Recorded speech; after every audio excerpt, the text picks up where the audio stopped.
Hi there, it's Marzena. Long time no see, but at least the wait wasn't half year long this time. I'm trying my best, guys. So thank you for your patience. This doll was supposed to be a late Halloween project and a celebration of my channel's 4 years of existence. It's still pretty fitting as Valentine's concept though.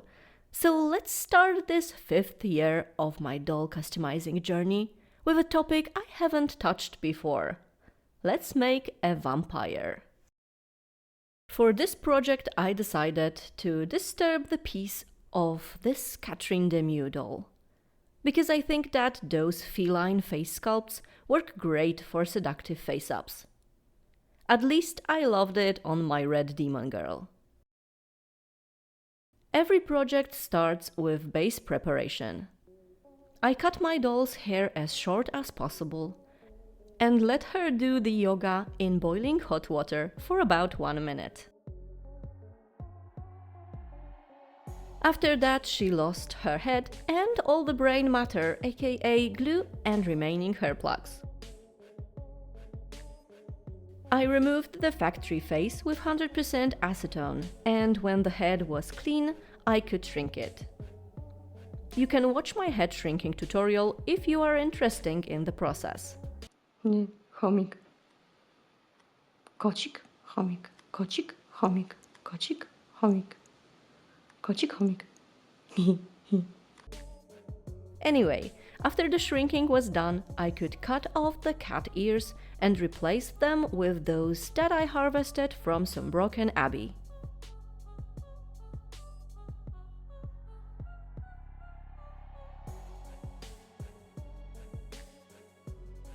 I also shaved down the lower lip a little.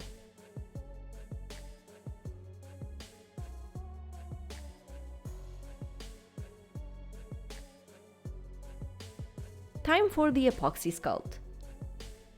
I mixed just a tiny amount to fix the ears and to give our bloodsuckers 2 little fangs. When all of that cured, I reattached the head to the body.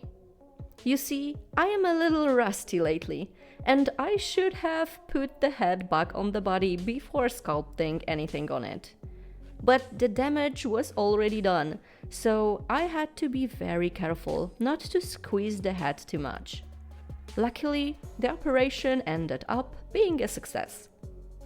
Oh, I also switched the hands with Gigi Grant and gave our girl those extremely long fingers. I just thought those will be quite suitable for a vampire.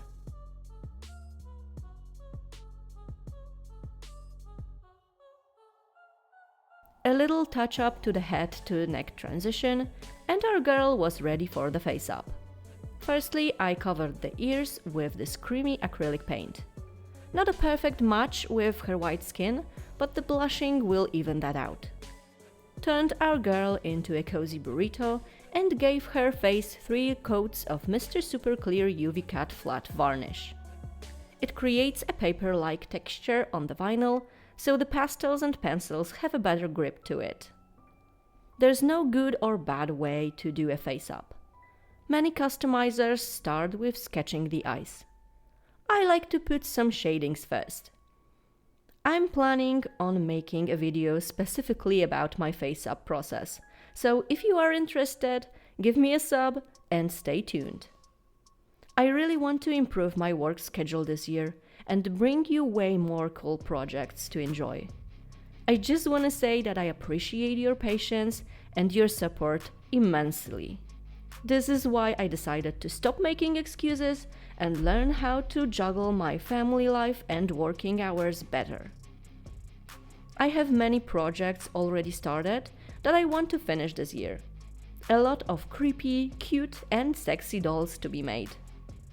By the way, some people are not too happy that I make my monsters pretty. Well, I try to make all of my figurines pretty. That's the goal.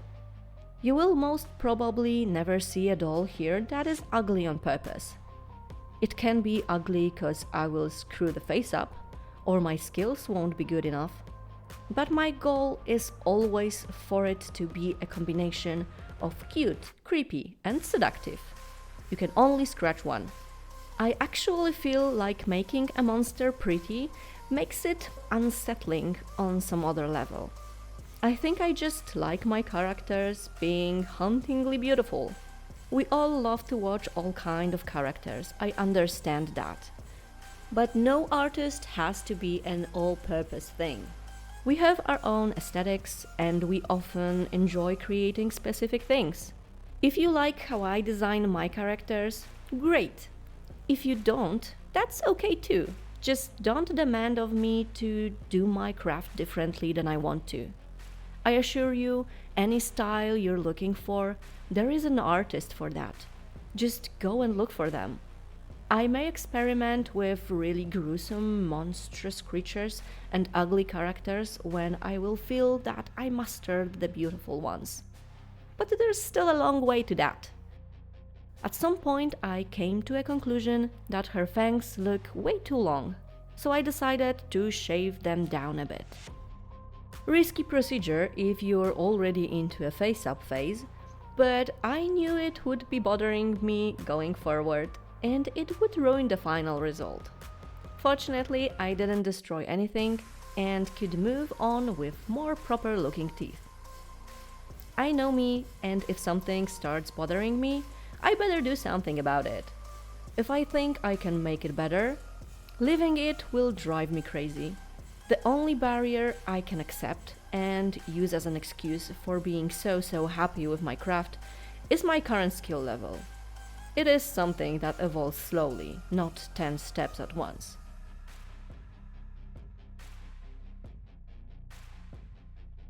As you can see, I gave my vampire a blush. And before some vampire experts run to the comment to tell me that vampires are dead, so no blushing is possible, two things. First, I don't know if you heard about makeup, but this girl definitely did. Second, if they don't have running blood, what do they feed their new vampires with? You know what? Actually, three things. Third, this is my vampire, from my world. If they can be blind creatures in the movie Priest, mine can blush. I couldn't resist adding some beauty marks.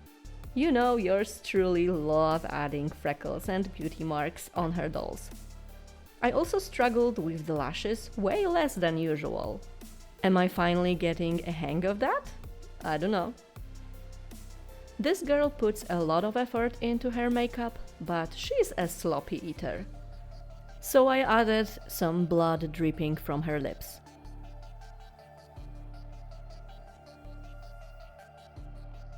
And with that, the face-up was done. And here's a standard comparison with the original. It's crazy how effective the head shrinking can be.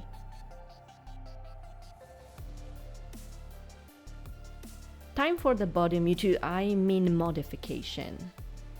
I secured the new face under a protective wrap and I started dismembering the torso. The middle part of it needed to go. I wanted the pose to be simple, but I still had to dismantle the whole left leg. So our girl could gracefully cross her legs. I also curved deep into the pelvis. And I cut off the foot. While I was figuring out the pose, I got this revelation that I did not thought it through well enough and I might have cut off the wrong leg. Whoopsie. Good that I am not a surgeon.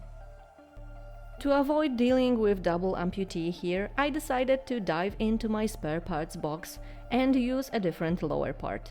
And cut off a proper leg this time.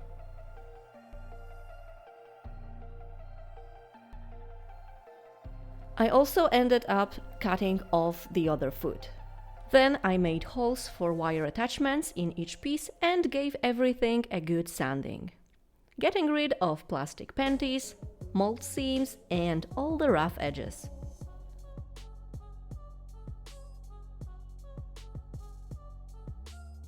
I cleaned all the plastic dust from my workbench and from the doll parts. and I could finally put all the pieces together. So, from whence you came, you shall remain, until you are complete again. To secure the torso connection and to save on epoxy later, I built up the missing stomach part with hot glue. I also used hot glue to fill the bigger gaps. Then I glued her knee joints and shoulders in place. Time for the epoxy.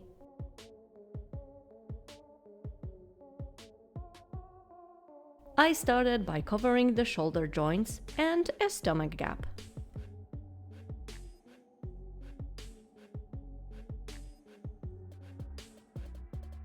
Then I shaped the buttocks and hips, giving her a bit more meat in these parts.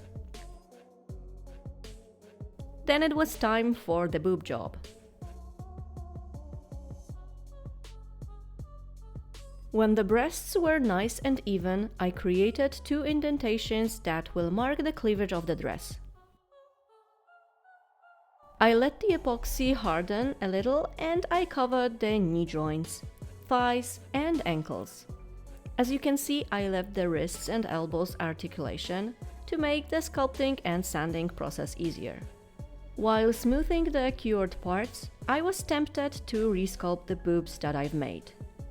I thought that maybe they would look better if they were a bit smaller, less round, and a tiny bit more touched by the gravity, if you know what I mean. But I decided that the outfit that I had in mind should fix my uncertainties. But before I started sculpting the outfit, I needed to have a stand. I chose this wooden box as a base this time. And I wanted my girl to be nonchalantly sitting on a tombstone. What's better material to sculpt it from than Super Sculpey? I used this image as a loose reference. From the thick piece of clay, I cut out the overall shape and then I added the details.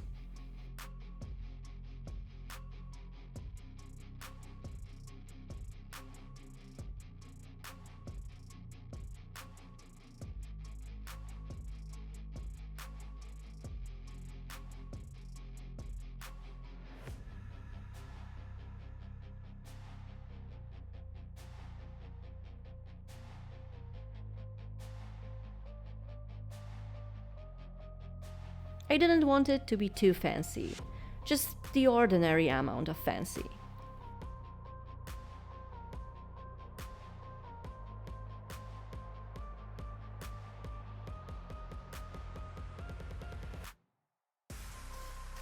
And of course, what's a tombstone without the rest in peace writing? Or, to be more precise, requiescat in pace.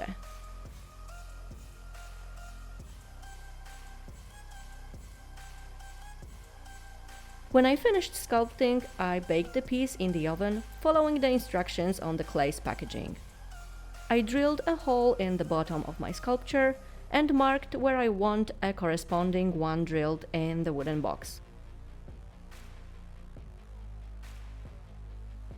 But before I connected those two, I wanted to paint the tombstone first. It was a simple paint job, just a black base and grey dry brushing. A little bit of highlights and I could spray it with protective layer of varnish.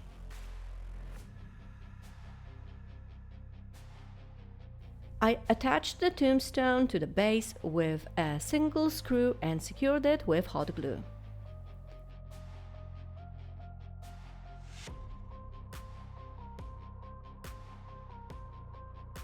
And now for your favorite kitty litter technique.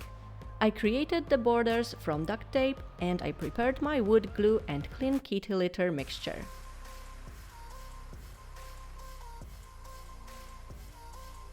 Then I spread it evenly on the stand. This mixture expands a lot, so I only needed a thin layer. And I left it for more or less 2 hours. You can see how fluffy it looked after that. It was not sticky anymore, so I could poke it here and there to make an uneven surface of a grave. After maybe 1 more hour, I could remove the tape and work a little on those edges, so I won't have to sand it later. With that part out of the way, it was time to go back to our vampire. You know that I like my naked dolls, but this one needed a sexy dress. I started with the upper part. I knew that I want the overall vibe to be reminiscent of characters like Elvira, but of course the design had to be mine. I have zero knowledge of designing clothes, so I was experimenting a bit. I had a vision of few elements that I wanted to incorporate, but would it look okay or not? I had no clue. Sculpting is still a challenge for me, especially sculpting clothing, but progress never happens without trying. Extremely deep cleavage and open back were two of the elements I wanted to include. Another one was a high collar. First I made just the base and let it harden, and I added the spiky details.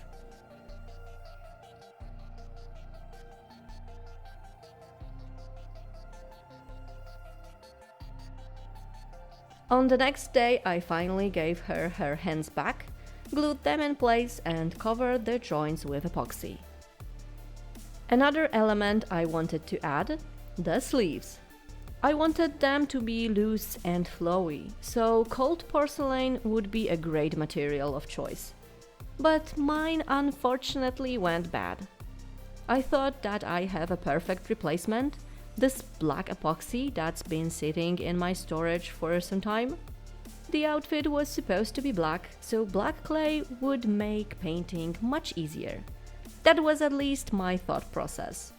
But oh my freaking gosh! I had a trauma flashbacks from my first project when I used epoxy for the first time and I hated it. Because I hated this black epoxy so much. I almost gave up on sculpting those sleeves entirely, before switching to my regular grey epoxy.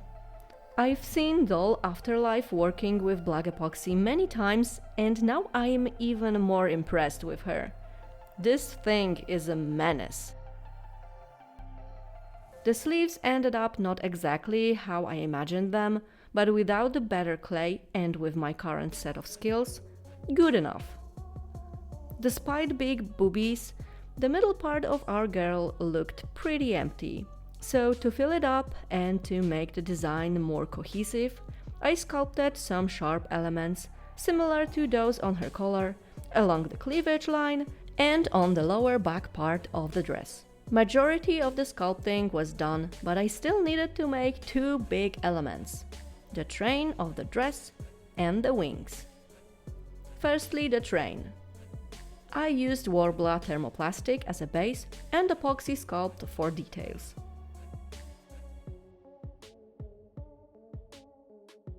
Here you can see why I needed the stand.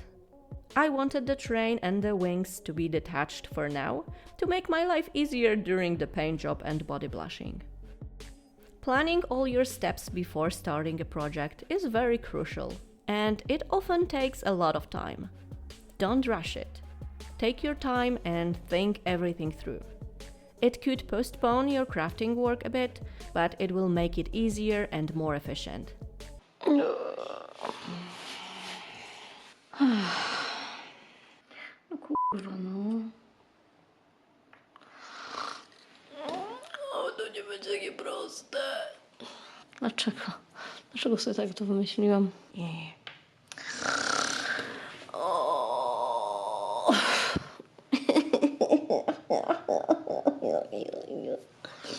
To epoxy jest obrzydliwe.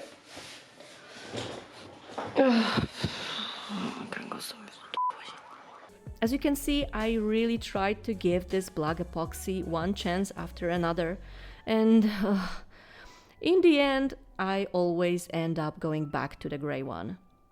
To create the wings, I made a wire skeleton first, and then I covered it with a big sheet of Worbla thermoplastic.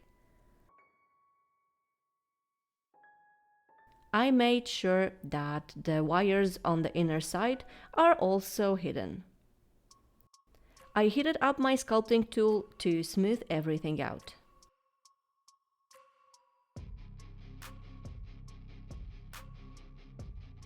When the bases were done, I took epoxy sculpt and created the bones for the fingers.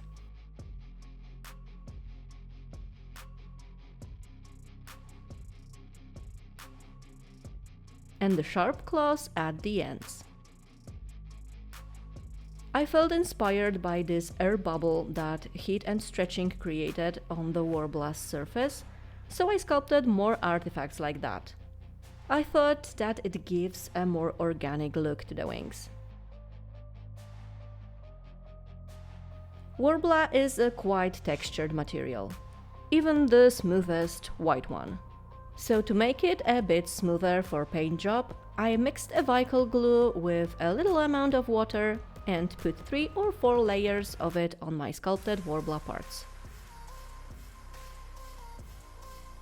When the last layer dried, all my sculpted doll pieces were ready for primer and body blushing.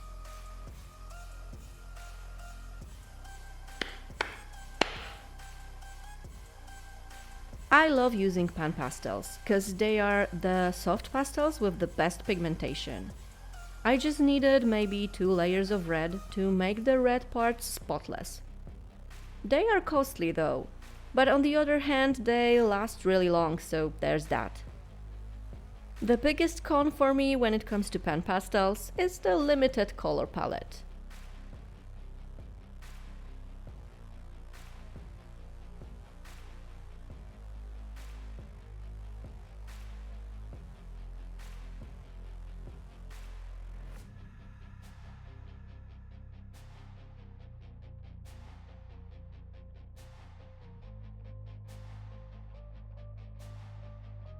I painted the black parts of the dress with acrylic paint, drew a lot of beauty marks on the skin, and added highlights to the dress.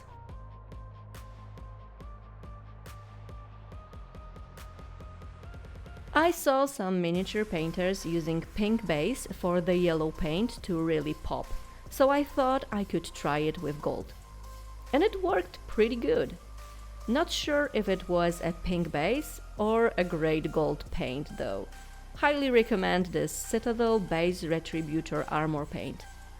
When the majority of the body blushing was done, I removed the wrap from the head. It was time to fix the blushing on the neck and to make our bloodsucker even more sloppy. I added drippings of blood on her chest, a little bit on the leg, and a lot on the hands. I also gave her a mani-pedi in a pretty black.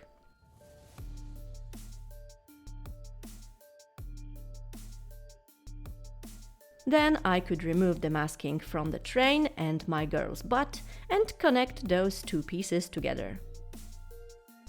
I masked those parts in the first place because glue and epoxy sticks to unpainted surfaces better. On the next day I finished the paint job and sprayed my girl for the gazillionth time with MSC varnish.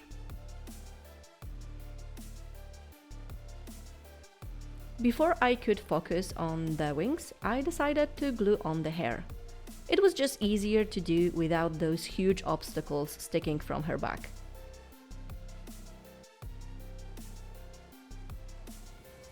I wanted to give her a high ponytail, so I didn't need a lot of wefts glued. Just the amount that will cover the head while tied on the top. To elongate the ponytail, I made a core separately and glued it on top. I made a temporary ponytail for now and covered the head once again with protective wrap.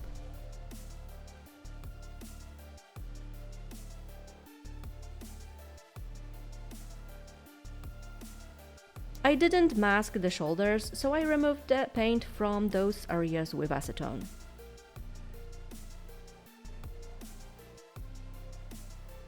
Then I blushed the wings.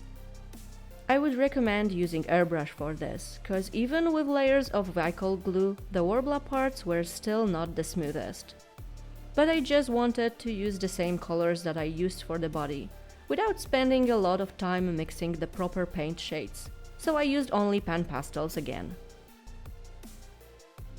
I may have gone a little too wild with reds, therefore the wings ended up a bit too pinkish, but I liked them. As a finishing touch, I drew some veins here and there, using white and red pencils. I added the colors into the inner side first, for easier handling, and then I blushed the other side. Et voila! The wings were ready to be attached to our lady. They are big, so a bit heavy. I ended up adding additional holes and a second pair of wires, so each wing would be connected to the doll with 2 points of connection instead of 1. Less chance of the glue weakening and the wing's wire rotating in its hole. Worbla on top gave it even more stability. They hold it up really well, but I strengthened the connection even more with a layer of epoxy.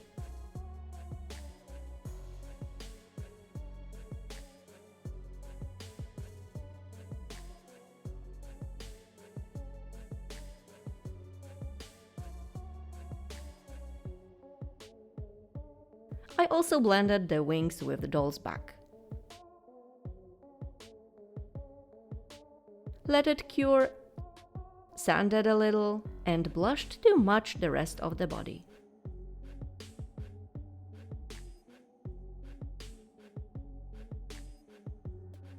Let's put our focus back on the stand. Our grave needed some candles. I used those candle light imitating LEDs, a silicone mold I created in my Dark Valentine's video, and epoxy resin. Epoxy resin is the only thing worse for my skin than gloves themselves, so I did wear gloves this time. I used syringes to measure 2 parts of resin and 1 part of hardener.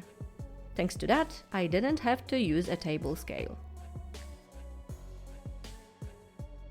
I used another syringe with a huge-ass needle to transfer the resin deep into the molds.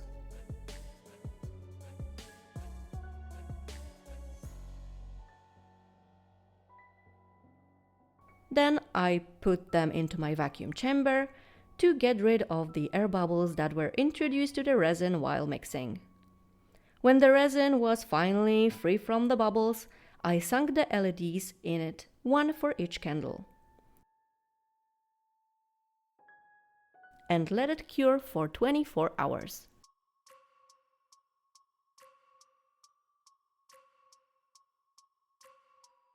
After that, my candles were ready for painting. I covered the legs of LEDs with tape and the flames of the candles with liquid mask. Then I sprayed them with black and white primer.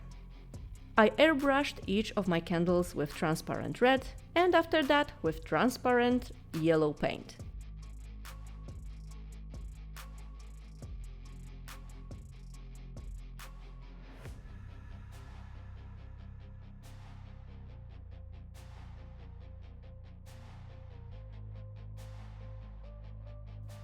I drilled 6 holes in the stand.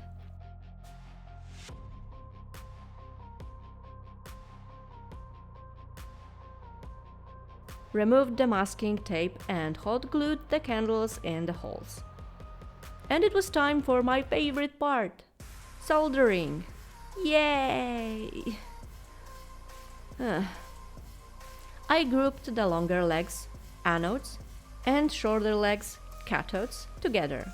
Because to make LEDs work, you need to connect pluses to pluses and minuses to minuses. I think.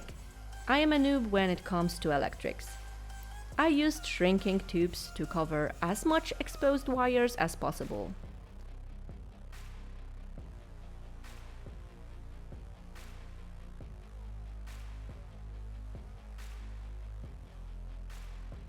When all the LEDs were connected, I added the power source. I didn't know exactly which wire was which, so I checked it before soldering it permanently. Nope.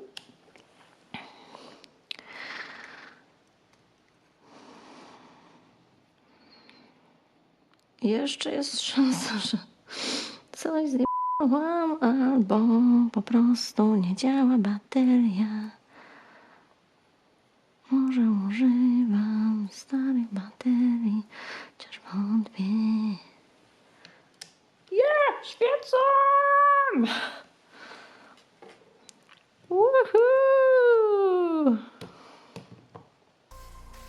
Wow, my soldering is still very sloppy, but damn, only one Polish curse word during the whole process? Am I getting good at it or what? What I couldn't cover with shrinking tubes, I hide under electrical insulation tape. And yay! The most stressful part was done. I painted the stand with brown acrylics.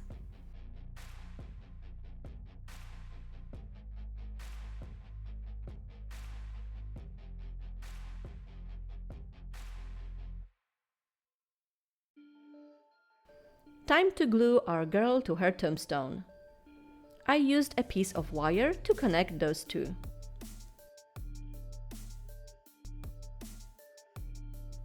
I also poured a good amount of hot glue under the train to secure the heavy doll even better. Because the doll was pretty heavy, thanks to her wings. And probably boobs. I spread a layer of Mod Podge on the ground area and sprinkled some battleground and grass on top.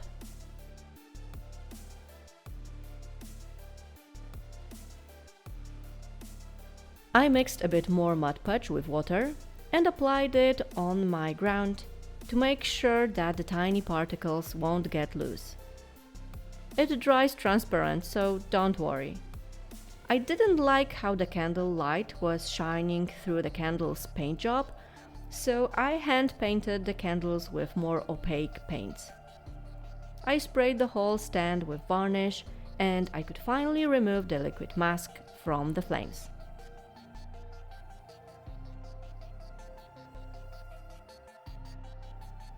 Cool.